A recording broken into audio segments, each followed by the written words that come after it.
மலையக மக்களின் உழைப்பினை நாட்டின் பொருளாதார வளர்ச்சிக்கு பயன்படுத்தும் அளவிற்கு அவர்களின் தேவைகள் கவனத்தில் கொள்ளப்படாமைக்கு பல சான்றுகள் காணப்படுகின்றன. சபைக்குட்பட்ட கொட்டகாங்க கீழ்பிரிவு தோட்டத்தில் வாழ்கின்ற மக்கள் தமது அடிப்படை வசதிகளுக்காக ஏக்கத்துடன் காத்திருக்கும் நாட்கள் தொடர்கின்றன. இந்த கிராமத்தில் சுமார் 110 குடும்பங்களைச் சேர்ந்த 400 பேர் வாழ்ந்து வருகின்றனர்.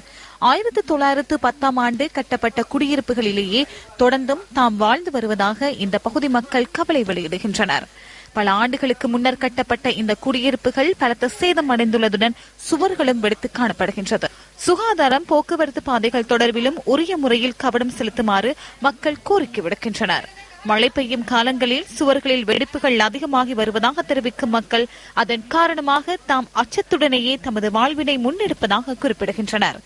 10ல சல்பனலாயே இன்னும் ஒரு தகரமா எதுவுமே போட்டதில்ல. இதுல மழை பெஞ்சு அப்படியே சோனு ஊத்துது. ஆனா லயமெல்ல வீடு லயம் எல்லாம் உடஞ்சுதான் இருக்கு. நாங்களும் தகரத்துக்கு ஆடி அடிச்சு தகரத்துக்கு ஆடி அடிக்க இடமும் இல்ல. பேசுறோம் 1918 கட்டப்பட்ட லயம் செவர்ல இப்படி வெடிச்சு போயிட்டு கிடக்கு. யாரும் வந்து பார்க்க மாட்டேங்கிறாங்க. ஓட்டுக்கு மட்டும் வராங்க.